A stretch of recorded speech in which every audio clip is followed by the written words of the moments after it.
এনাকে কে না চেনে, ইনি হচ্ছে বাংলাদেশের আরমান মল্লিক। বা ইন্ডিয়াতে যেমন আরমান মল্লিক দুইজন বউ নিয়ে সংসার করে দেখাচ্ছে, তাদের ডেইলি ব্লগ শেয়ার করছে, উনিও কিন্তু কম যায়নি, উনিও এখন দুই বউ নিয়ে সংসার করছে আর তাদের ডেইলি ব্লগ শেয়ার করছে আর ইউটিউব ফেসবুককে কাঁপিয়ে রাখছে। তো রিসেন্টলি তাদের দুইজনেরই 2 মাস আগে পরে দুজনেরই দুইটা বাচ্চা হয়েছে। তো বড় বউ হচ্ছে তৃষার বাচ্চা হয়েছে মেয়ে, আর ছোটো বউ হচ্ছে আখির বাচ্চা হচ্ছে ছেলে।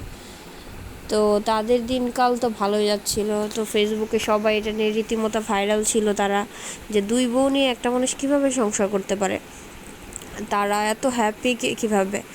আসলে সোশ্যাল মিডিয়াতে হ্যাপি দেখানো কোনো ব্যাপার না, তো তারা আসলে তাদের জীবনটা আসলে তারা সোশ্যাল মিডিয়া টাইপ করেছিল। কারণ হচ্ছে যে এই তৃষা যে বড় বউ, ও আসলে বড় বউ না, এই আহাদের আরেকটা বড় বউ ছিল। তো আহাদ মিথ্যা কথা বলে তৃষার সাথে প্রেম করেছিল, তার একটা মেয়ে ছিল, বউ ছিল, এটা তৃষাকে সে জানায় নেই।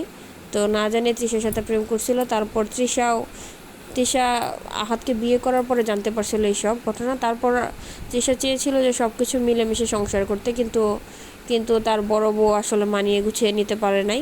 তৃষাকে রেখে সে বড় বউ আহাদের মেয়ে বাচ্চা নিয়ে চলে গেছিলো।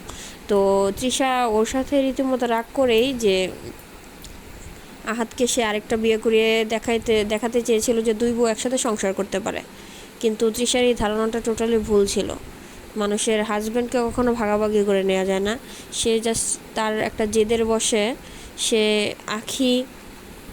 সে তার হাজব্যান্ড সবারই লাইফটা উল্টাপাল্টা করে ফেললো। তো সে আখির সাথে সব কিছু বলে আখির সাথে তার বিয়ে করিয়েছিল। আখিও প্রবলেম ছিল, এই জন্য বিয়ে করেছিল। তো তাদের বিয়ের কয়েক বছর ভালোই যাচ্ছিল। তো রিসেন্টলিও তাদের ভিডিও ছিল খুব সুন্দর, তারা দুইজন ভিডিও আপলোড করেছে। তো হঠাৎ করে সৈয়দ আব্দুল আহাদ তো তার একটা পোস্টে শেয়ার করলো যে আখি কেমন তৃষা কেমন। সে বলল যে তৃষা হচ্ছে তাকে কোনো অবস্থাতে ছেড়ে যায় না, আর আখি হচ্ছে তার প্রবলেম তাকে ছেড়ে চলে যায়। আখি শুধু সুবিধা বুঝে। কারণ হচ্ছে যে আহাদ নাকি 50 লক্ষ টাকার লোনে আছে। তো এটা নাকি আখি শোনার পরে নাকি তার ছেলে বাবুকে নিয়ে আহাদকে না জানিয়ে বাসা ছেড়ে চলে গেছে। তো সেটার জন্য আহাদ কষ্ট পেয়েছে। তো সে বলছিল যে সে নাকি আখিকে কখনোই ভালোবাসতে পারেনি, শুধুমাত্র তৃষার জেদের জন্য আখিকে সে বিয়ে করেছিল। কিন্তু দিন শেষে সব কিছু মানিয়ে গুছিয়ে নিলেও আখি তার নিজেরটাই শুধু বুঝেছে। তৃষার মতো সে তাকে কখনোই ভালোবাসে নাই। যে তৃষা যেরকম তার খেয়াল রাখে যে তার বিপদ আপদে তার পাশে থাকে, আখি মোটেও তার পাশে ছিল না। ইভেন এখনও তাকে ছেড়ে চলে গেছে। তো তাদের মধ্যে বিচ্ছেদ হয়ে গেছে বলতে গেলে। তো আহাত এটাই বলেছে যে তার বাচ্চার সাথে যাতে তাকে কন্টাক্টে রাখে, তার সাথে যাতে তাকে মেলামেশা করতে দেয়।